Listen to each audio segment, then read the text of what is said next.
আপনি মাইর খাবেন সারা পৃথিবীতে, আর আপনি বলবেন আমি তো দুর্বল। আপনার দুর্বল থাকতে কে বলেছে?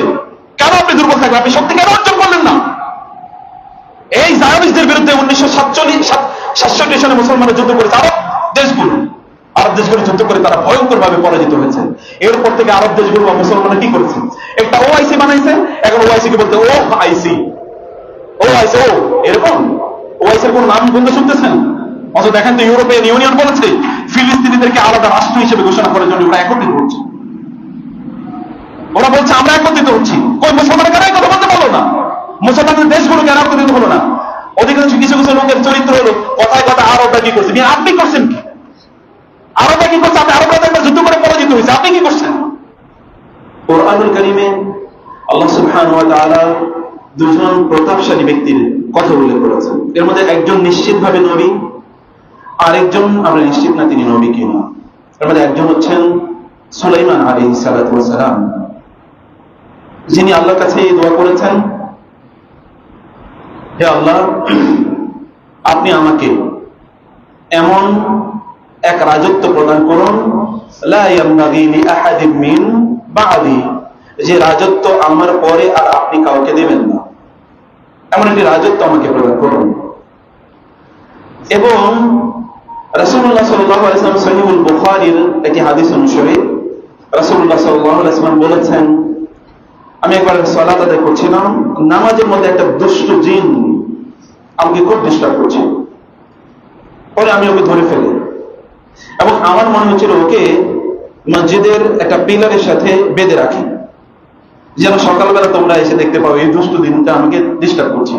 কিন্তু পরক্ষণে আমার মনে পড়লো আমার ভাই সুলাইমান আলাইহিস সালাম আল্লাহর কাছে দোয়া করেছিলেন, আল্লাহ আমাকে আপনি এমন রাজত্ব প্রদান করুন যে রাজত্ব আমার পরে আর কাউকে আপনি দেবেন না।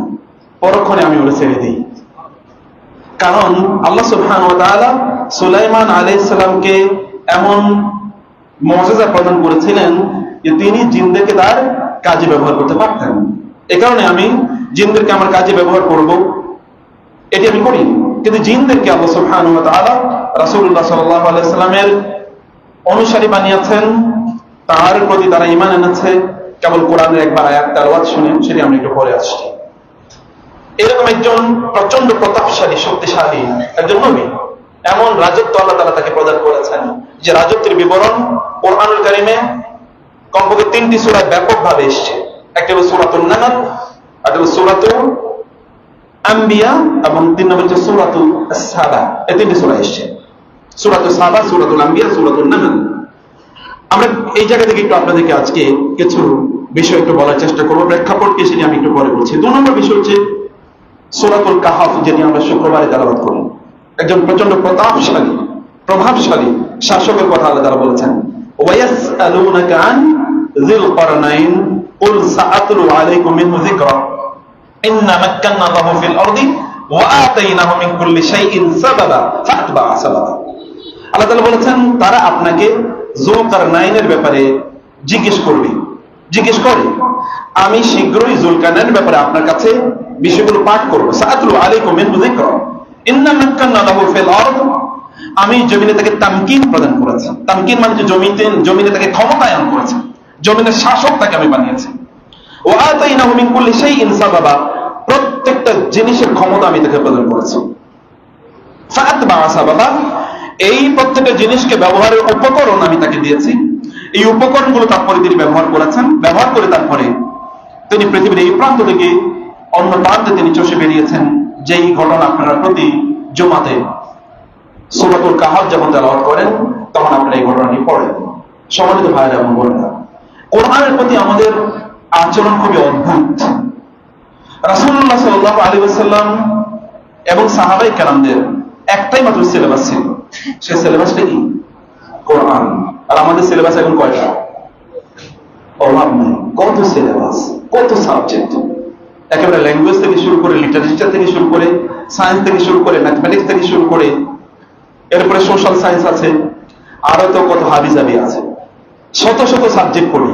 কিন্তু তারপরেও আমরা কি মূর্খ, অথর্ব, স্টুপিড, ইগনোরেন্ট, কোন জ্ঞান নাই।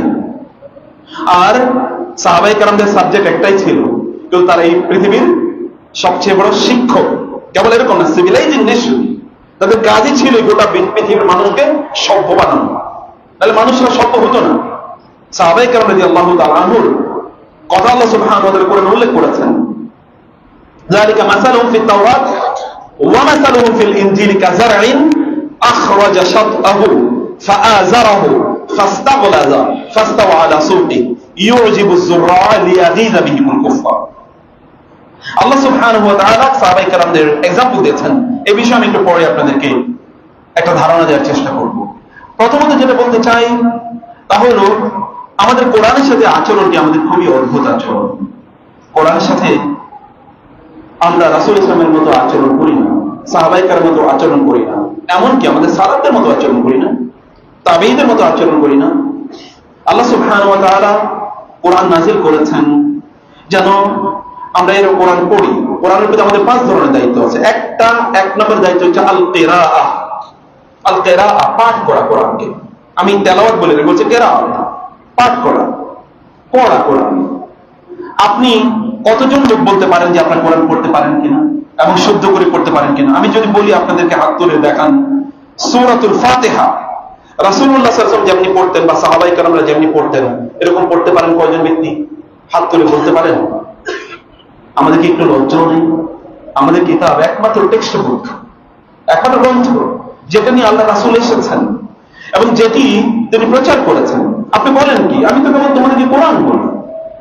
সাহাবায়ে কেরামরা কি শুনে ইসলাম গ্রহণ করেছেন? এই কোরআন শুনি তো। এবং কোরআনের কাছে আসার পর তাদের হৃদয়টা মনের মতো গলে গেছে। পাথরের হৃদয় নিয়ে এসেছেন। এই যে হৃদয়গুলো, এই হৃদয়গুলো এরকম হয়ে গেছে যে পানির মতো এগুলো যেমনি বরফ যেমনি গলে এরকম গলে গিয়েছে। তাহা মা আনজালনা আলাইকাল কুরআন লিতাশকা আম খুলিকু মিন গায়রি শাইইন আম হুমুল খালিকুন আম খালাকুস সামাওয়াতি ওয়াল আরদা লা ইউকিনুন। কেবল এতটুকু তেলাওয়াতই শুনেছেন একজন সাহাবী রাদিয়াল্লাহু জুবাইর ইবনে মুতঈম রাদিয়াল্লাহু তাআলা আনহু রাসূল সাল্লাল্লাহু আলাইহি ওয়াসাল্লাম বাইতুল্লাহ তেলাওয়াত করছিলেন। তিনি বলেন, যখন আমি আয়াতটি শুনছিলাম কাদা কলবি আন ইয়াতির, মনে হচ্ছে যেন আমার প্রাণ উড়ে যাবে। বলেন এরকম কথা তো আমি কোনোদিন শুনিনি। বিখ্যাত পণ্ডিত, কবি, সাহিত্যিক, তারা এই কথা শোনার পর অবস্থা তাদের এরকম।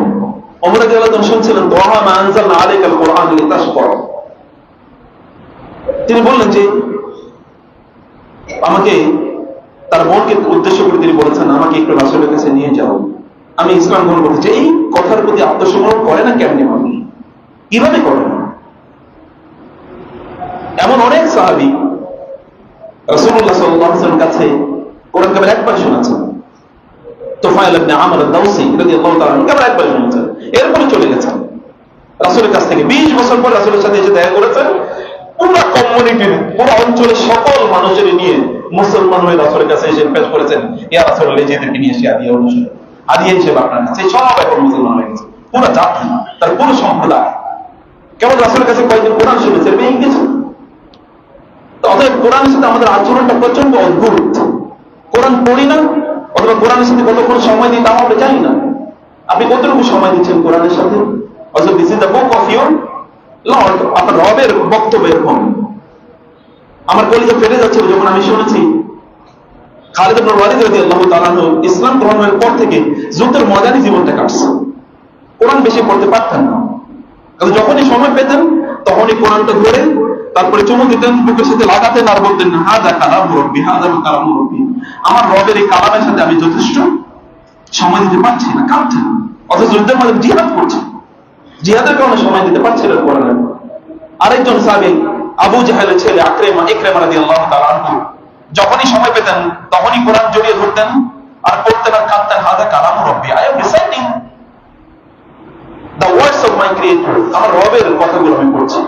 আয়েশা রাদিয়াল্লাহু তাআলা আনহা জীবনের শেষের দিকে গিয়ে রাতের বেলা যখন ঘুমাতেন তখন তিনি তার কাজের লোকজনকে বলতেন, আমার কাছে নিয়ে আসো হাতুনি আল কালাম, হাতুনি আল কালাম, হাতুনি আল কালাম, আমার কাছে কালামটা নিয়ে আসো। কালাম মানে তারা বলতেন পড়া, বই, কিতাব, মানে বুঝতেনই তারা একটাই, হাতুনি আল কালাম, আমার কাছে কালামটা নিয়ে আসো। কালামুল্লাহ এটুকু বলতেন না, আল কালাম মানে, আল কিতাব মানে তারা বুঝতেন কোরআন, আল কালামটা নিয়ে আসো। কারণ রাসূল সাল্লাল্লাহু আলাইহি ওয়াসাল্লাম তার ইন্তেকালের আগে কোরআনকে লিপিবদ্ধ করে গিয়েছিলেন। এই যতটুকু ছিল এটা তো আয়েশা রাদিয়াল্লাহু কাছে ছিলেন। তারপরে আবু বকর রাদিয়াল্লাহু তাআলা খলিফা হওয়ার পর আবু বকর রাদিয়াল্লাহু তাআলা আয়েশার কাছে, আয়েশা রাদিয়াল্লাহু তাআলার কাছ থেকে তিনি নেন এবং কোরআন সম্পর্কের কাজ শুরু করেন। তিনি বুকের উপর এতটুকু তিনি রাখতেন, রেখে এটা বলতে বলতে তিনি ঘুমিয়ে পড়তেন। আমার রবের কথা, আমার রবের বাণী, এটা বুকের উপর রেখে ঘুমিয়ে পড়তেন। এখন আমাদের না আছে চোখে, না আছে হাতে, না আছে বুকে, না আছে অন্তরে, কোথাও কিতাব নাই, কোরআন নাই। শাগিলু কুলুবাকুম বিল কোরআন, তোমাদের অন্তরটা কোরআন দিয়ে ভর্তি করে রাখো, পূর্ণ করে রাখো, ব্যস্ত করে রাখো। আদারওয়াইজ এটা অন্য জিনিস নিয়ে ব্যস্ত থাকবে। দেখেন আপনি কোরআন যদি না পড়ে তাহলে দেখবেন অন্য ব্যস্ততা তৈরি হয়েছে, অন্তরটা অন্য কিছু নিয়ে ব্যস্ত হয়ে যায়। আপনার রবের কথা দিয়ে আর অন্তরটা ব্যস্ত হয় না। রবের কথা শোনার পর আপনার আমার অন্তরে অনুভূতি তৈরি হয়। একবার চিন্তা করে দেখুন, আল্লাহ বলেছেন লাউ আনজালনা হাদাল কোরআন আলা জাবালিন লারাআইতাহু খাশিআন মুতাসাদ্দিআন মিন খাশিয়াতিল্লাহ ওয়া তিলকাল আমসালু নাদরিবু লিন-নাস। আল্লাহ বলেছেন এটা উদাহরণ হিসেবে তোমাদের কাছে পেশ করলাম, নাদরিবু লিন-নাস লাআল্লাহুম ইয়াতাযাক্কারুন, লাআল্লাহুম ইয়াকিলুন, লাআল্লাহুম ইয়াতাফাক্কারুন, লাআল্লাহুম ইয়াফকাহুন, লোকেরা যারা বুঝে। এই কারণে আমি উদাহরণ দিই, আমি উদাহরণ দিয়েছি। আমি পাহাড়ের উপর এটাকে অবতীর্ণ করতাম, তারা দেখতে পাহাড় চূর্ণ বিচূর্ণ হয়ে যাচ্ছে। এটা এমন ইন্না সানুলকি আলাইকা কাওলান সাকিলা, আল্লাহ বলেছেন আমি হে নবী আপনার উপর কাউলে সাকিল আমি প্রেরণ করছি। আরবের লোকদের সিলেবাস একটাই ছিল। এখন যদি আপনি মসজিদে নববীতে এবং বাইতুল্লাহে যান, দেখবেন লক্ষ লক্ষ কোরআনের মুসহাফ তারা কিচ্ছু নেই। আমাদের মসজিদে তো এখন বহুত কিছু থাকে, তাবলীগী সাহাবের বই তো থাকে ফরজ, তারপর হাদিসের কিতাব থাকবে, কোরআনের তাফসীর থাকবে। কিন্তু আপনি গিয়ে দেখেন, তো চ্যালেঞ্জ করে বললাম, যান গিয়ে দেখেন কোরআন ছাড়া কিছু আছে কিনা। কোটি কোটি কোরআনের কপি, আর লোকেরা বসে কেবল কোরআন পড়তেছে, লক্ষ লক্ষ লোক কোরআন পড়তেছে, আর কোনো কাজ নেই। আমাদের মসজিদগুলো তো এরকম ব্যবস্থাপনা করতে হবে। এটাই কালচার, এটাই দিন, এটাই আমাদের আদর্শ। আমাদের পূর্বপুরুষরা তাই করেছে। সম্মানিত ভাইরা, কোরআন পড়তে হবে। কোরআন পড়া দুটো দিক, একটা হলো আপনি কোরআন পড়বেন এবং উত্তম ভাবে সুন্দর ভাবে কোরআন পড়বেন, চমৎকার ভাবে কোরআন পড়বেন, ভালো লাগা দিয়ে। বহুত লোক আছে তারা মনে মনে কোরআন পড়ে, মনে মনে খান, তো দেখি কিছুক্ষণ যে আমি খাবো না আজকে, মনে মনে খান। কোরআন তেলাওয়াত করতে হবে নিজের কান পর্যন্ত যেন আসে। এটা করে কেরাত। কেরাত মানে কি? দেখেন আমাদের দেশে কেরাত মানে হচ্ছে চিৎকার করে পাঠ করা না, কোরআন সৌন্দর্য আছে, বিকৃত করে তাকাল্লুফ এর ভাবে আল্লাহ তাআলা কোরআন নাযিল করেন নাই। ওমা আনতা মিনাল মুতাকাল্লিফিন, আপনাকে কষ্ট করে তেলাওয়াত করতে হবে আমি এরকম বানাই নাই। কোরআন তেলাওয়াত করতে সাবলীল ভাবে, এটা কেরাত, সাবলীল ভাবে যেন আপনার কানেও ভালো লাগে তৈরি হয়। রাসূল সাল্লাল্লাহু আলাইহি ওয়াসাল্লাম বলেছেন যায়্যিনুল কোরআন বিআসওয়াতিকুম। হাদিসের মধ্যে সনদগত কিছু দুর্বলতা থাকলেও আরো বহু হাদিস এই বক্তব্যকে সমর্থন করে। তোমরা সুন্দর করে কোরআন তেলাওয়াত করো। রাসূল সাল্লাল্লাহু আলাইহি ওয়াসাল্লাম বলেছেন আল্লাহ সুবহানাহু ওয়া তাআলা কোন জিনিসের প্রতি এতটা নির্দেশ প্রদান করেন না যতটা তিনি নির্দেশ প্রদান করেছেন সুন্দর করে কোরআন তেলাওয়াত করার জন্য। فإن الصوت الحسن يزيد القرآن حسنا, কারণ সুন্দর করে কোরআন তেলাওয়াত করলে কোরআনের সৌন্দর্য বাড়ে। আপনি আল্লাহর কালামের সৌন্দর্য বাড়াচ্ছেন। সুন্দর করে গুনগুন করে তেলাওয়াত করুন, আপনার কান পর্যন্ত পৌঁছুক, পাশের লোকও পারলে শুনুক। এরকম ভাবে কোরআন তেলাওয়াত করা দরকার। রাসূল ইসলাম আবু মুসা আল-আশআরী রাদিয়াল্লাহু তাআলা আনহু, আশআরী গোত্রের, তিনি রাসূলের প্রতি ইসলাম ঈমান এনেছিলেন। এরপরে প্রায় 17 বছর পরে রাসূলের সাথে দেখা, একবার কেবল কোরআন শুনছে, এরপরে চলে গেছে দেশে, গিয়ে দাওয়াত দিচ্ছে। 17 বছর পরে রাসূলের সাথে আবার দেখা। রাসূল ইসলাম এই আশআরী গোত্র, এরা মদিনায় বসবাস করতে একটা জায়গায়, ওই দিক দিয়ে যেতেন। তিনি বলতেন আমি দিনের বেলা জানতাম না যে আশআরীরা কোথায় থাকে, কিন্তু রাতের বেলা যখন যেতাম কোরআন তেলাওয়াত শোনার পর আমি বুঝতাম যে এটা আশআরী গোত্রের লোকেরা, কারণ ওরা রাত ভরে কোরআন তেলাওয়াত করত। ওইখান দিয়ে গেলেই কোরআনের বাতাস, সুবাতাস, সুগন্ধ ছড়িয়ে পড়ত। তিনি একবার যাচ্ছিলেন তেলাওয়াত, তিনি সেখানে কতক্ষণ থমকে দাঁড়ালেন। অতঃপর তিনি ফজরের পর আবু মুসা আল-আশআরীকে ডেকে বলেন রাদিয়াল্লাহু তাআলা, ইয়া আবা মুসা, তুমি কি জানো, তুমি যদি জানতা গতকাল রাতে তোমার বাদশার পাশে দিয়ে যাচ্ছিলাম, তখন তোমার তেলাওয়াত শুনে আমার খুব ভালো লাগছে, আমি মনোযোগ দিয়ে তোমার তেলাওয়াত শুনছিলাম। আবু মুসা আল-আশআরী কেঁদে দিলেন, ইয়া রাসূলুল্লাহ, আপনি শুনছিলেন?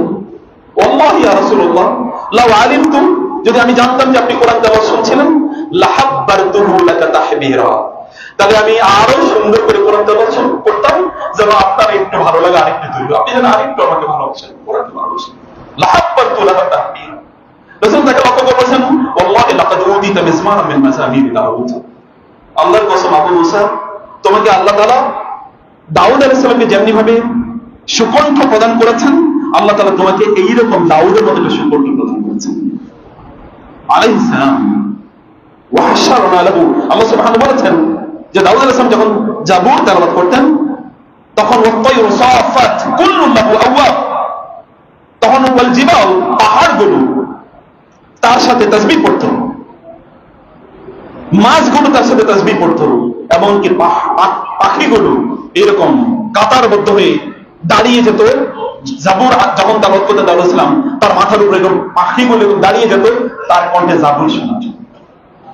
তিনি যদি জাবুর এত সুন্দর করে তেলাওয়াত করতেন, তার রাসূল সাল্লাল্লাহু আলাইহি ওয়াসাল্লাম কেমন তেলাওয়াত করতেন কোরআন? তিনি কেমন কোরআন তেলাওয়াত করতেন? লোকেরা শুনে কেন পাগল হয়ে যেত? কোরআন তেলাওয়াত শুনে কোরআনকে সুন্দর করে তেলাওয়াত করতেন। কেমন তেলাওয়াত, এর কেরাআতের কথা আমি বলছি। ইকরা বিসমি রাব্বিকাল্লাযী খালাক, যে জাতির প্রথম স্লোগান যে পাঠ করা কেরাআত, সেই জাতি কোরআন না পড়ে থাকে কেন? আপনি যদি কোরআন না পড়ে তাহলে রিভিজিট ইউর লাইফ। কোরআনের সাথে সম্পর্ক নাই মানে আল্লাহর সাথে সম্পর্ক নাই। You mean who are lost your connection with Allah. রাসূলুল্লাহ সাল্লাল্লাহু আলাইহি ওয়াসাল্লাম বলেছেন যে কোরআন হচ্ছে এরকম যে এটার একটা রজ্জু এই পৃথিবীতে মানুষের হাতে, আরেকটা রশির একটা অংশ, রশির দুটো দিক থাকে, একটা দিক মানুষের হাতে, আরেকটা দিক কার হাতে? আল্লাহ সুবহানাহু ওয়া তাআলা। আল্লাহ তাআলা বলেছেন ওয়াতাসিমু বিহাবলিল্লাহি জামিআন ওয়া লা তাফাররাকু, তোমরা আল্লাহর রশিকে শক্ত করে ধরে রাখো। সকল তাফসীর গ্রন্থে এই হাবলুল্লাহ বলতে বোঝানো হয়েছে কোরআন, কোরআনকে শক্ত করে ধরে রাখা। রাসূলুল্লাহ বলেছেন বিদায় হজে, তারাকতু ফিকুম আমরাইন লাম তাদিল্লু মা তামাসসাকতুম বিহিমা কিতাবাল্লাহি ওয়া সুন্নাত রাসূলিহি, আমি তোমাদের জন্য দুটো জিনিস রেখে যাচ্ছি, এগুলো শক্ত করে ধরে থাকলে তোমরা কোনোদিন উপকৃষ্ট হবে না। একটা হচ্ছে আল্লাহর কিতাব, আর হচ্ছে আল্লাহ রাসূলের সুন্নাহ, আমার সুন্নাহ। এগুলো রেখে যাচ্ছি। আল্লাহর কিতাবের সাথে সম্পর্ক লস্ট, সুন্নাহর সাথে সম্পর্ক লস্ট। এখন আমরা আসি অন্য জিনিসের সাথে সম্পর্ক, আমার মাযহাব এটা বলছে কিনা, আমার পীর সাহেব এটা বলছে কিনা, আমার খাজা বাবা এটা বলছে কিনা। নো কোরআন নো সুন্নাহ। কোথাও কোনো কোরআনও নাই, কোথাও সুন্নাহর কোনো আলোচনা নাই। কোরআন নিয়ে তো আলোচনা করি না, এই জাতি তো কোরআন ভুলে গেছে। কিয়ামতের দিন যদি রাসূলুল্লাহ সাল্লাল্লাহু আলাইহি ওয়াসাল্লাম আমাদের বিরুদ্ধে অভিযোগ করেন, ওয়াকাল রাসূলু ইয়া রাব্বি ইন্না কওমি ইত্তাখাযু হাযাল কুরআনা মাহজুরা, আল্লাহ আমার জাতি কোরআন ছেড়ে দিয়েছে, তখন আপনি বলবেন কি কোরআন ছেড়ে দেওয়া নাকি? abandoning the recitation of the Quran, কোরআন তেলাওয়াত করা, কোরআন পাঠ করা ছেড়ে দেওয়া। কমপক্ষে পাঠ করা ছেড়ে দিয়েছে লোকেরা, তারা কোরআন পড়ত না। কোরআন আপনার বিপক্ষে যদি সেদিন সাক্ষী হয়ে দাঁড়ায় তাহলে করবেন কি? আপনি চিন্তা করে দেখুন, কবরে যখন যান অন্ধকার অন্ধকার অন্ধকার, আপনার জন্য আলো লাগবে, আলো নিয়ে আসবে কে? কোরআন। সেখানে আপনার কোন সঙ্গী নাই, আপনার সঙ্গী হবে কে? কোরআন। কিয়ামতের দিন যেই দিন লোকেরা চারিদিকে পালিয়ে বেড়াবে, এমনকি আপনার যাদের জন্য আপনি জান দিয়ে দিচ্ছেন, আপনার সন্তান সন্ততি, আপনার স্ত্রী, আপনার স্বামী, আপনার বাবা মা, বন্ধু বান্ধব, যাদের জন্য জীবন দিয়ে দিচ্ছেন, এরও সেদিন পালাবে। আল্লাহ সুবহানাহু ওয়া তাআলা বলেছেন সেদিন ওয়া তাকাত্তাআল আসবাব, যে সেদিন সকল সম্পর্ক ছিন্ন হয়ে যাবে। সেদিন একজন একজনকে লা ইয়াতাসাআলুন, কেউ কাউকে জিজ্ঞাসা করবে না তোমার এরকম অবস্থা কেন, কি হয়েছে? কেউ কাউকে জিজ্ঞাসা করবে না। সেই ভয়াবহ দিনে কোরআন এসে আপনার পাশে দাঁড়িয়ে বলবে আমি তোমাকে সাহায্য করতে এসেছি, তুমি কে? কার রাজুলিশ শাহিদ, একজন টকবকে যুবকের মতো শক্তিশালী, প্রচন্ড শক্তিশালী, আনডিফিটেবল, যাকে কেউ পরাজিত করতে পারবে না, এরকম শক্তিশালী। তুমি কে? আনা সাহিবুকাল কোরআন, আমি তোমার সাথী, আমি তোমার বন্ধু কোরআন। তোমাকে মনে নেই রাতের বেলা তোমাকে আমি ঘুমাতে দিতাম না, তুমি পড়তাম। দিনের বেলা তুমি আমাকে কষ্টের সময় কাজ, তুমি অনেক কাজ আছে, তারপর তুমি আমাকে পড়তাম, মনে নেই? তুমি যেহেতু দুনিয়ায় আমাকে সঙ্গী রেখেছ, আখিরাতে আমি তোমার সঙ্গী হয়ে গেলাম। এবং এই ব্যক্তিকে আল্লাহর কাছে সুপারিশ করবে, আল্লাহ আপনি তাকে ক্ষমা করে দিলেন, যাও তাকে ক্ষমা করে দিলাম, কিন্তু আমি এতটুকু মানি না। কোরআন বলছে আমি এতটুকু মানি না, কি মানো? ইয়া আল্লাহ ওকে জান্নাতে উপরে দিতে হবে, সাধারণ জান্নাত দিলে চলবে না, আর উপরে জান্নাত দিতে হবে। আচ্ছা ঠিক আছে, যাও, তোমাকে পড়তে পড়তে যতটুকু উপরে যেতে পারে ততটুকু পর্যন্ত তার স্থান যাও। এবং এই কারণে হাদিসের ব্যাখ্যায় আয়েশা রাদিয়াল্লাহু তাআলা বলেছেন, জান্নাতের সিঁড়ি অথবা জান্নাতে ততগুলো স্তর আছে, ততগুলো তলা আছে, কোরআনে যতগুলো আয়াত আছে।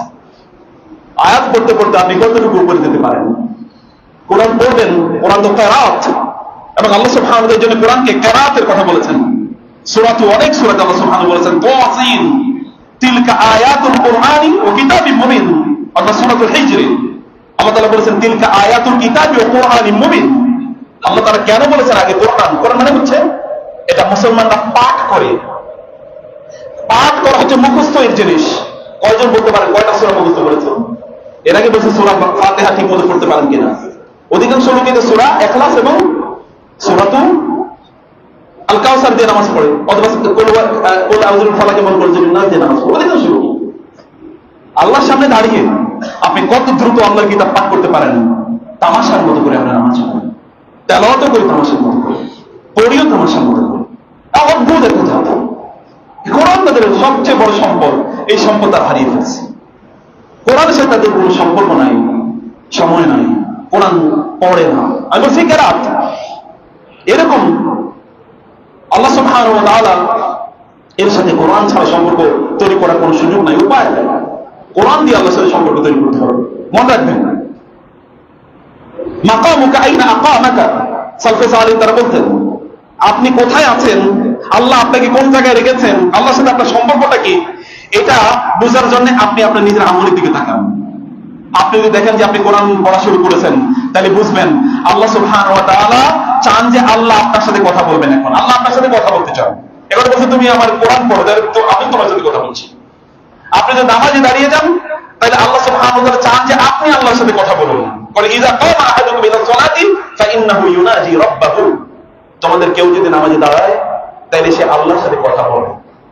আল্লাহ চান যে তুমি তার সাথে কথা বলো। এখন আল্লাহ সুবহানাহু ওয়া তাআলা চান, এখন আল্লাহ তোমাকে তৌফিক দেন তুমি কোরআন তেলাওয়াত করো অথবা তুমি নামাজ আদায় করো। আল্লাহ সুবহানাহু ওয়া তাআলা আপনার প্রয়োজনগুলো মেটাতে চান। এই কারণে আল্লাহ তাআলা আপনাকে এই তৌফিক দেন, আপনার মধ্যে ইলহাম অনুভূতি তৈরি করে দেন, আপনি যেন আল্লাহর কাছে দোয়া করেন। আল্লাহ তাআলা আপনার সম্পদের মধ্যে বারাকা দিতে চান। এই কারণে আল্লাহ আপনাকে তৌফিক দেন, আপনি যেন দান সাদাকা করেন। আল্লাহ সুবহানাহু ওয়া তাআলা আপনার সকল কষ্টগুলো, টেনশনগুলো দূর করে দিতে চান। এই কারণে আল্লাহ সুবহানাহু ওয়া তাআলা আপনার অন্তরে এরকম অনুমতি তৈরি করে দেন, আপনি তখন রাসূলের উপর দুরূদ পড়বেন অথবা আল্লাহ সুবহানাহু ওয়া তাআলা এর তাসবিহ পড়বেন। আল্লাহ আপনাকে কোথায় রেখেছেন এটা আল্লাহর দিকে না তাকিয়ে আপনার দিকে তাকান, আপনি কি করছেন। This is actually your position, your stance. আপনি যা করছেন on the base of your actions, আপনার কাজের উপর ভিত্তি করে আপনার stance, your relation with Allah subhanahu wa ta'ala stands out। প্রিয় ভাইরা বোনেরা আমার, কোরআনকে পড়ার বিষয়ে আমি এতটুকু বলে, এখানে অনেক লম্বা আলোচনা, আমি যাচ্ছি না। রাসূল সাল্লাল্লাহু আলাইহি ওয়াসাল্লাম একথা কি বলেন নাই? আমি কি তোমাদেরকে এমন কথা বলবো না, এমন একটা কাজের তোমরা এমন কি তোমরা পছন্দ করবে যে তোমরা ওই রকম একটা এলাকায় গেলে সেখানে যাওয়ার পর আল কামা মানে তুমি খুবই উন্নত প্রজাতির দুটো উটের তোমরা মালিক হবে, যেই দুটো উট এটা প্রেগন্যান্ট, এগুলো সন্তান বাচ্চা প্রসব করবে এবং খুবই উন্নত প্রজাতির এরকম দুটা উটের মালিক হবে। বলি ইয়া রাসূলুল্লাহ, এক একটা উটের দাম যদি বলি তাহলে 10 লাখ টাকা বর্তমান প্রেক্ষাপটে। বলি ইয়া রাসূলুল্লাহ, এটা কে চাইবে? বলে তোমাদের কেউ মসজিদে ঢুকে নামাজের মধ্যে কোরআনের দুটো আয়াত তেলাওয়াত করা মানে হচ্ছে এইরকম দুটা উটের মালিক হওয়ার চেয়ে অনেক অনেক বেশি উত্তম।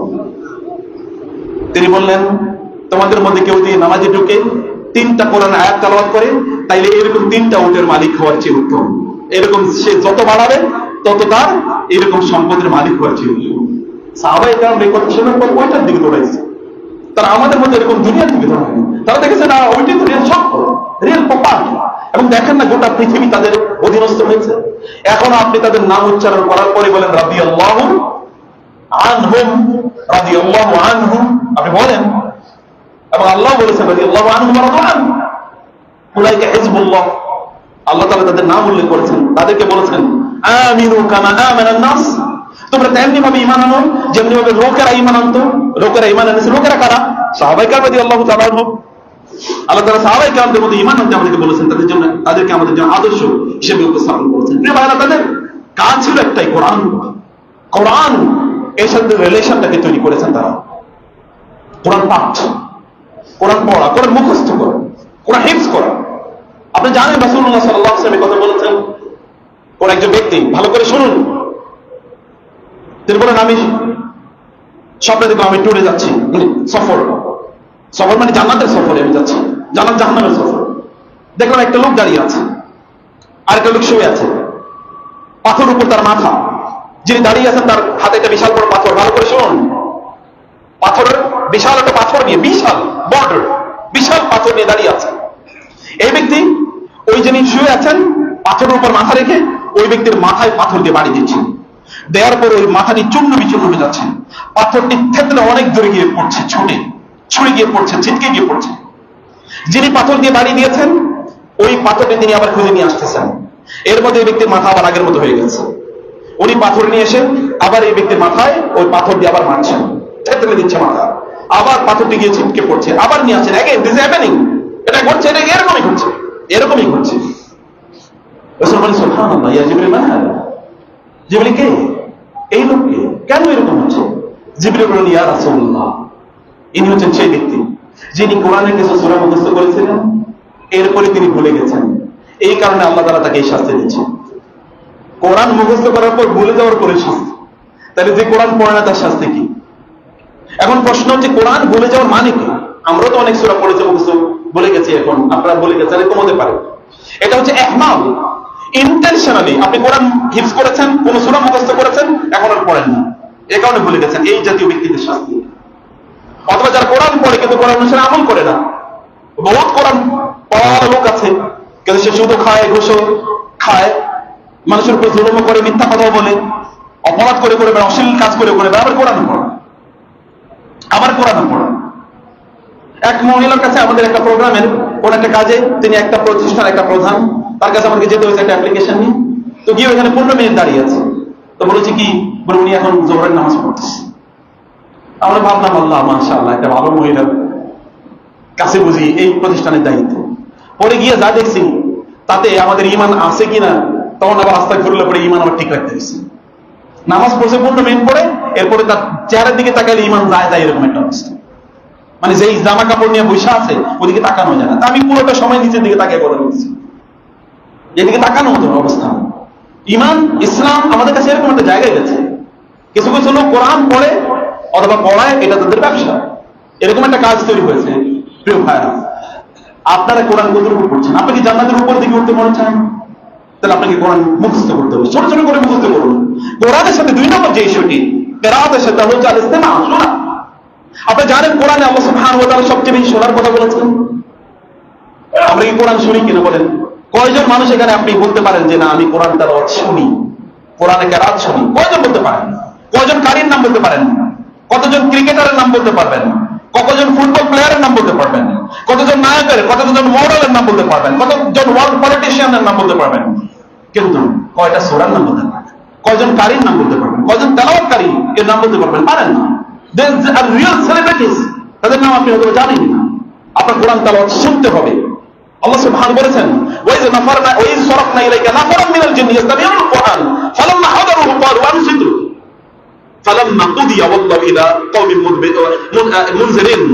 আল্লাহ তাআলা বললেন একজন জিনের কথা, ওয়া ইলাইয়া আন্নাহু ইসতামা'a নাফারুম মিনাল জিন্নি ফাকালু ইন্না সামি'না কুরআনান আজাবা। একজন জিনের বিষয়টা আমাকে এখনো অবাক করে। আমি এখন যখন এই সূরা পড়ি আমি থমকে দাঁড়াই। আল্লাহ সুবহানাহু ওয়া তাআলা বললেন সূরাতুল আহকাফে এবং সূরাতুল আল-জিন যে একজন জিনকে আমি আপনার দিকে পাঠিয়ে দিয়েছিলাম। তারা যখন আপনার তেলাওয়াত কেবল শুনলো, একবার পাঠ শুনলো, শোনার পর ওইখানে যাওয়ার পরে তারা বলল আমি শুনে চুপ থাকো, চুপ থাকো। সবাইকে জিনদের শব্দ বলো চুপ থাকো। ফালাম্মা কুদিয়া যখন আপনি তেলাওয়াত শেষ করলেন, ওয়াল্লাহু ইলা কওমিহিম মুনজিরিন, তারা তখন তাদের জাতির কাছে, তারা অলরেডি ঈমান এনেছে এবং তারা জানে ইয়া কওমানা, হে আমাদের জাতি, আমি ঈমান এনেছি এমন একজন রাসূলের প্রতি যার প্রতি আল্লাহ এমন এক কিতাব নাযিল করেছেন মিন মুসা আলাইহিস সালামের পর। ইয়া কওমানা আজিবু দাঈ আল্লাহ, হে জাতি, কি জিনদেরকে বলছে আল্লাহর পক্ষ থেকে একজন দায়ী এসেছে, তিনি কোরআন তেলাওয়াত করে শোনাচ্ছেন, তোমরা তার প্রতি ঈমান আনো। আল্লাহ সুবহানাহু বলেছেন ইন্না আন্নাহু ইসতামা'a নাফারুম মিনাল জিন, জিনদের একটা দল মনোযোগ দিয়ে কোরআন শুনেছে। ফাকালু ইন্না সামি'না কুরআনান আজাবা ইয়াহদি ইলা রুশদি ফাআমান্না বিহি, অবাক করে এক রিসাইটেশন শুনেছি, আমরা তার প্রতি ঈমান আনলাম। শোনা, ওই যে সামিউল একদল খ্রিস্টান রাসূলের কাছে এসেছে, আসার পর রাসূল তেলাওয়াত শোনালেন, তাদেরকে কোরআন পড়ে শোনালেন। শোনানোর পরে তারা কান্না করা শুরু করে দিল এবং তারা ঈমান আনলো ইমিডিয়েটলি। শোনা তেলাওয়াত শুরু করে আল্লাহ তাআলা কোরআনে সেই আয়াত, সেই আলোচনা করে দিলেন, ওই যে সামিউনা ইনজা উনজিলা ইলা রাসূল তারা আয়ুনাহুম তাফিদু মিনাদ দাম'i মিম্মা আরাফু মিনাল হক যালিকা বিআন্নাহুম কিসিসুন। আল্লাহ সুবহানাহু ওয়া তাআলা বলেছেন যে একদল খ্রিস্টান আপনার কাছে এসেছেন, আপনি তাদেরকে কোরআন একটু তেলাওয়াত করে শোনালেন, শোনার পরে আপনি তাদের চেহারা দিকে তাকিয়ে দেখলেন ওরা কাঁদতেছে। কেন আপনাদের কি মনে নেই যখন রাসূলুল্লাহ সাল্লাল্লাহু আলাইহি ওয়াসাল্লাম সাহাবায়ে কেরামদেরকে অনুমতি দিলেন আবিসিনিয়াতে হিজরত করার জন্য, জাফর ইবনে আবি তালিব রাদিয়াল্লাহু তাআলা আনহু সহ একদল সাহাবী সেখানে হিজরত করলো, তাদেরকে সেখান থেকে ফিরিয়ে নিয়ে আসার জন্য কুরাইশদের দুজন বিখ্যাত ডিপ্লোম্যাটের একটা প্রতিনিধি দল গেল আমর ইবনে আস রাদিয়াল্লাহু তাআলা আনহু সহ তাদেরকে ফিরিয়ে নিয়ে আসার জন্য।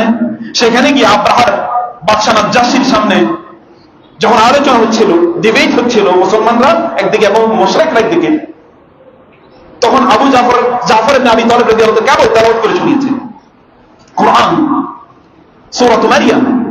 এই তেলাওয়াত শোনার পর নাজ্জাশী বাদশা আবিসিনিয়া সম্রাট তেলাওয়াত শোনার পরে এবং তার সাথে যারা মন্ত্রী পরিষদে যে সকল পাদ্রীরা ছিল এই পাদ্রীরা কান্না করা শুরু করে দিয়েছে। সহিহ বুখারী 2-3 নম্বর হাদিস, বিখ্যাত হাদিস বর্ণনা। এবং নাজ্জাশী যখন মারা যায় রাসূলুল্লাহ বলেছেন যে তোমাদের ওয়াসাল্লু আলা আখিকুম, তোমাদের ভাই নাজ্জাশী মারা গেছে, তার জন্য গায়েবী জানাজা যেটা এই একটা মাত্র উদাহরণ। এবং এরপরে গায়েবানা বা গায়েবী জানাজার বিভিন্ন মাসালা নিয়ে আসে। আমরা এই বিষয়ে আমরা আজকে আলোচনা করছি না। আমি বলছি যে রাসূল সাল্লাল্লাহু আলাইহি ওয়াসাল্লাম তার জন্য নামাজ পড়ে জানাজার নামাজ পড়েছেন, কারণ তার ওইখানে তো জানাজার নামাজ পড়ার কেউ ছিল না, তোমাদের ভাই মারা গেছে। রাসূলুল্লাহ সাল্লাল্লাহু আলাইহি ওয়াসাল্লাম এর প্রতি কেবল তেলাওয়াত তার অনুপস্থিতি তেলাওয়াত শোনার পরে এরকম অবস্থা হয়েছে, ইযা তুতলা আলাইহিম আয়াতুনা খাররু সুজদান ওয়া বুকিয়া।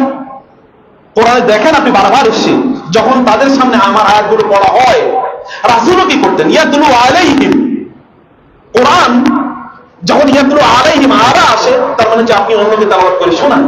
রাসূল সাল্লাল্লাহু আলাইহি ওয়াসাল্লাম অন্যদেরকে তেলাওয়াত করে শোনাতেন। আবু বকর রাদিয়াল্লাহু তাআলার মিশন একটাই ছিল, তিনি মানুষকে কোরআন তেলাওয়াত করে শোনাতেন। এবং মানে আবু বকর রাদিয়াল্লাহু তাআলার হাতে যারা ইসলাম গ্রহণ করেছে এরা প্রত্যেকেই কেবল তেলাওয়াত শুনে ইসলাম গ্রহণ করেছে। রাসূলের কাছ থেকে তেলাওয়াত তারা শুনেন না, আবু বকর রাদিয়াল্লাহু তাআলার কাছ থেকে তেলাওয়াত শুনেছেন এবং তারা ইসলাম গ্রহণ করেছেন। আপনি শুনেন কতটুকু, শুনেই দেখেন, আপনি গোটা পৃথিবী জুড়ে দেখেন তো ইমাম সাহেব তেলাওয়াত করার পরে এরপরে মুসল্লিরা কাঁদে, এরকম অবস্থা হচ্ছে না? তেলাওয়াত করছেন ইমাম সাহেব, মুসল্লিরা কাঁদে, কারণ তেলাওয়াত শুনলে ইমপ্যাক্ট তৈরি হতে হবে। আপনার তেলাওয়াত শুনতে হবে, আল ইস্তিমা, তেলাওয়াত শুনতে হবে। মোবাইল দেখুন তো আপনাদের জন্য এটাকে ব্লেসিং ব্যবহার করতে পারেন, তেলাওয়াত শুনতে পারেন আপনারা, আপনাদের সে তেলাওয়াত শোনা দরকার। এবার আমার মূল আলোচনায় আমি যাওয়ার জন্য আমি শেষ করে দিচ্ছি এই পয়েন্টে আলোচনা। আমি বলছি যে তেলাওয়াত শুনুন।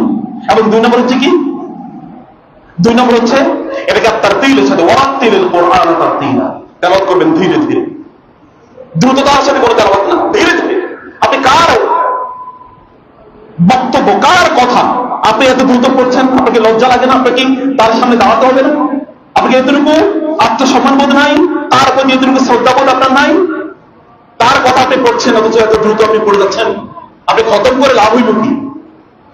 সাহাবায়ে কেরাম রাদিয়াল্লাহু তাআলা 10টি আয়াত পড়ে 10টি আয়াত না বুঝে তার সামনে এগোতেন না, 10টি আয়াত পড়ে তারপরে এগোতেন তারা।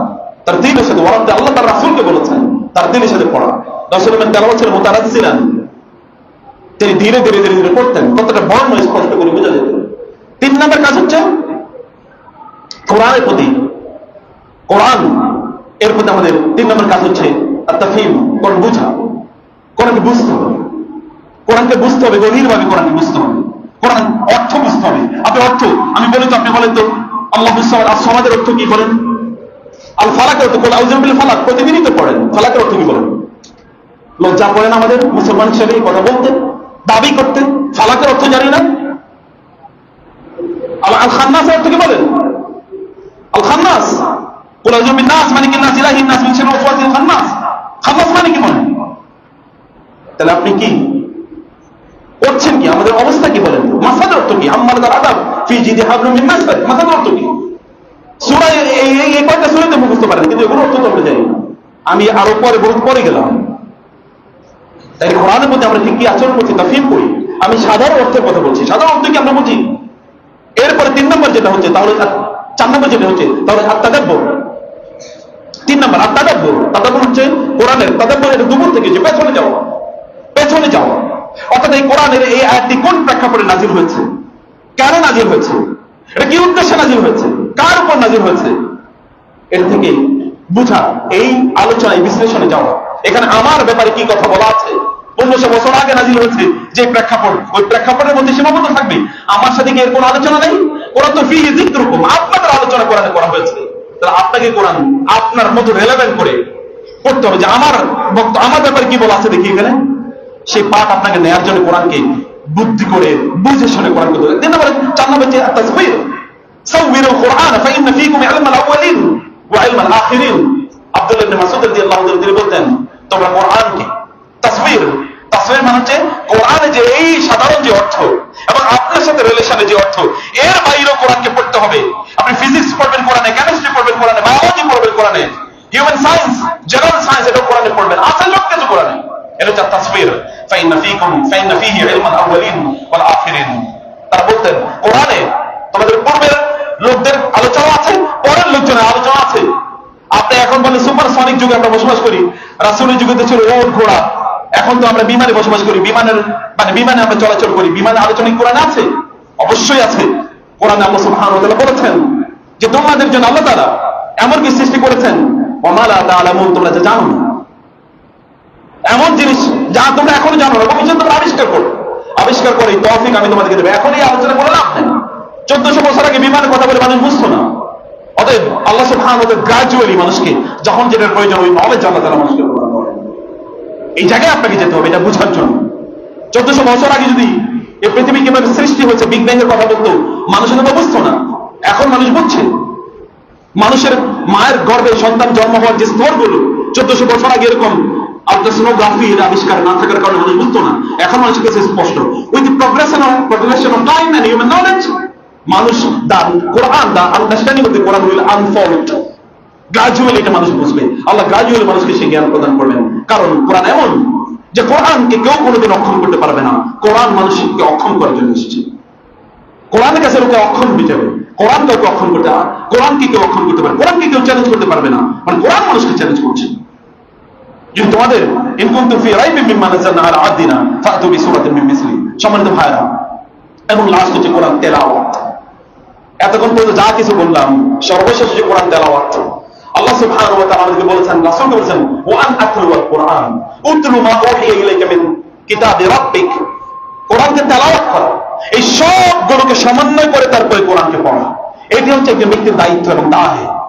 এইভাবে কোরআন কাছে আমাদের আসা দরকার। আমরা কোরআন দুটো বিষয়ের দুটো আয়াতের কথা বলছি। আমি লম্বা আলোচনায় যাওয়ার যদি সময় না, আমি সংক্ষেপে আপনাদেরকে বলি। সুলাইমান আলাইহিস সালাতু ওয়াস সালাম এবং দাউদ আলাইহিস সালাম, আল্লাহ তাআলা বললেন আমি সুলাইমানকে দাউদের উত্তরাধিকারী বানালাম। উত্তরাধিকারী মানে কি? রাসূলুল্লাহ বলেছেন সহিহ বুখারী হাদিস শেষে, নাহনু মা'শারুল আম্বিয়া লা নুওয়ারিসু দিনারা ওয়া লা দিরহামা ইন্নামা নুওয়ারিসুল ইলমা ওয়া মা তারাকনা ফাহুয়া সাদাকা। নবী রাসূলুল্লাহ সম্পদের উত্তরাধিকারী কাউকে বানান না। সম্পদ রাখা যাবে না যে পোলামায়া সে সম্পদের মালিক হবে। তারা যদি কোনো সম্পদ রেখে যাবে তার জন্য জায়েজ নেই, কিন্তু তারা যদি মারা যায় হঠাৎ করে কোনো সম্পদ হয়ে গেল, তাইলে এই সম্পদগুলো সাদাকা করে দেওয়া লাগে।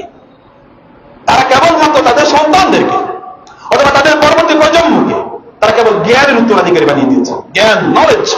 যেমনি ভাবে জাকারিয়া আলাইহিস সালাম আল্লাহর কাছে বলেছেন, আল্লাহ আমি তো ওয়াসতাআলা রা'স শাইবা ওয়া লাম আকুম বিদুআইকা রাব্বি শাকিয়্যা ওয়া ইন্নী খিফতুল মাওয়ালি মিন ওয়ারাই ওয়া কানাত ইমরাতি আকিরা ফাহাব লি মিন লাদুনকা ওয়ালিয়্যা ইয়ারিসুনি ওয়া ইয়ারিসু মিন আলি ইয়াকুব ওয়াজআলহু রাব্বি রাদিয়্যা। আল্লাহ আমি তো মারা যাব, আমার চোখ দাড়ি সব সাদা হয়ে গেছে।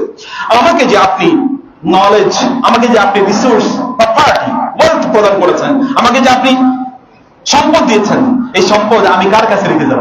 এই সম্পদ কি? জ্ঞান, ওহী। আমি কার কাছে রেখে যাব? এই যে লোকজনকে কে এই কথা বলবে? আমার একটা সন্তান নেই, যে সন্তান আমার এই সম্পদের উত্তরাধিকারী হবে, ইয়ারিসুনি, ওয়ারিস হবে আমার, ওয়ারিসু মিন আলি ইয়াকুব। ইয়াকুব আলাইহিস সালামের বংশধরের যে জ্ঞান, আসমানি নলেজ, ওহী এর নলেজ, এটা যে উত্তরাধিকারী হবে, এরকম সন্তান আমাকে দেন। আল্লাহ তাআলা তাকে সেই সন্তান দিয়েছেন। আপনার দায়িত্ব হলো আপনার সন্তানদের কাছে দ্বীনের জ্ঞানগুলো ট্রান্সমিট করা, তাদের কাছে ট্রান্সফার করা, ট্রান্সশিফট করা তাদের কাছে, তারা এটাকে পরবর্তীতে মানুষের কাছে পৌঁছে দেবে। এটা আপনার দায় এবং এই কারণে আপনি জিজ্ঞাসিত হবেন। সুলাইমান আলাইহিস সালাম দাউদ আলাইহিস সালামের কাছ থেকে এটা পেলেন। সুলাইমান আলাইহিস সালামকে আল্লাহ সুবহানাহু ওয়া তাআলা ছোটবেলা থেকেই এমন প্রজ্ঞা প্রদান করেছেন, ইজ ইয়াহকুমানি ফিল হারস ইজ নাফাসাত ফিহি গানামুল কওম ওয়া কুননা লিহুকমিহিম শাহিদিন। আল্লাহ তাআলা বলেছেন যে আমি ছোটবেলা থেকেই সুলাইমানকে এমন প্রজ্ঞা প্রদান করেছিলাম। সুলাইমান আলাইহিস সালাতু ওয়াস সালাম এমন প্রজ্ঞার অধিকারী হয়েছেন। কোরআন এরকম দুটো ঘটনার কথা বলা আছে। এর মধ্যে একটা হলো যে কোন একজন ব্যক্তির তার ফসলের জমির মানে জমির যে ফসল এটা খেয়ে ফেলেছে অন্যদের বকরিগুলো। এখন এই ব্যাপারে তারাই ছিল দাউদ আলাইহিস সালামের কাছে বিচার চাওয়ার জন্য। দাউদ বলছে তুমি ওই জমি নিয়ে যাও, কারণ ওর বকরিগুলো কেন খেলো, ওদের তুমি জমি নিয়ে যাও। সুলাইমান আলাইহিস সালাম বললেন বাবা বিচারটা আমি করি। কি বলে যে এই ব্যক্তির জমিনটা যার বকরিগুলো জমিনের ফসল খেয়েছে ওই ব্যক্তির কাজ হবে এই জমিনটাকে এবার পরিচর্যা করা, যতক্ষণ পর্যন্ত এই জমিন কি আগের অবস্থায় আসবে, এই ফসলগুলো আগের অবস্থায় আসবে ততক্ষণ পর্যন্ত উনি এটার পরিচর্যা করবেন। আর এই ব্যক্তি বকরিগুলো নিয়ে যাবে, এগুলো দুধ যা আছে সে লালন করে দুধ খাবে। দুটো যখন সমান অবস্থায় আসবে তখন দুজনের ফেরত দেবে। ভালোই তো মাশাআল্লাহ, আল্লাহ তাআলা তাকে ইলহাম করেছেন, ওহী করেছেন, ইলহাম করেছেন। তখন তিনি নবী হন নাই, ইলহাম করেছেন। আরেকটা হচ্ছে যে আপনারা জানেন হাদিসে এসেছে, সহিহ হাদিসে এসেছে যে দুজন মহিলা তাদের সন্তান যখন জঙ্গলে গিয়েছিল, একজনের সন্তান বাঘে খেয়ে ফেলেছে অথবা কোন একটা বন্য প্রাণী খেয়ে ফেলেছে। এরপরে একজন নারী এসে তিনি কান্নাকাটি করছেন। মানে দুজনেই তারা এসেছেন দাউদ আলাইহিস সালামের কাছে বিচার চাওয়ার জন্য, কারণ একদিকে তিনি নবী, অন্যদিকে তিনি বিচারক, তিনি সম্রাট রাজা, তার কাছে এসেছেন। দাউদ আলাইহিস সালাম বললেন কোন একজন ব্যাপারে যাও, তুমি এই সন্তানকে নিয়ে যাও। কিন্তু মানে যিনি প্রকৃত সন্তানের মা তিনি কাঁদতে কাঁদতে যাচ্ছেন। রাস্তা দেখা হলো তো দাউদ আলাইহিস সালামের কাছে, কি সুলাইমান আলাইহিস সালামের কাছে কি হয়েছে? সুলাইমান আলাইহিস সালাম বললেন এরকম এরকম বিচার। বলে আসেন বাবার কাছে যাই। যেমন বাবা আমি বিচারটা করি। বলে কি? আচ্ছা ঠিক আছে করুন। তিনি বলে একজনকে যে একটা তলোয়ার নিয়ে আসুন। তো তলোয়ার নিয়ে এসে বলে যে এই তলোয়ার এই সন্তানের এর দুই খণ্ড করো, এক খণ্ড এই মারে দেয়, আরেক খণ্ড এই মারে দেয়, এরা ভাগাভাগি করে নিয়ে যান। এখন প্রকৃত মাঝে নিয়ে কান্না করে এসে বললেন না না আমার সন্তান দরকার না, উনি পালন করুন। উনি বললেন যে এই মা হচ্ছে এই ময়ূর হচ্ছে সন্তানের মা, যাও তুমি নিয়ে যাও। উনি মিথ্যাবাদী, প্রজ্ঞা বুদ্ধিমত, এটা প্রজ্ঞামত। আল্লাহ তাআলা বলেছেন আমি সুলাইমানকে এরকম প্রজ্ঞা প্রদান, হুকমা ওয়া ইলমা, ওয়ালাকাদ আতাইনা সুলাইমানা হুকমা ওয়া ইলমা, আমি সুলাইমানকে এরকম প্রজ্ঞা প্রদান করেছিলাম।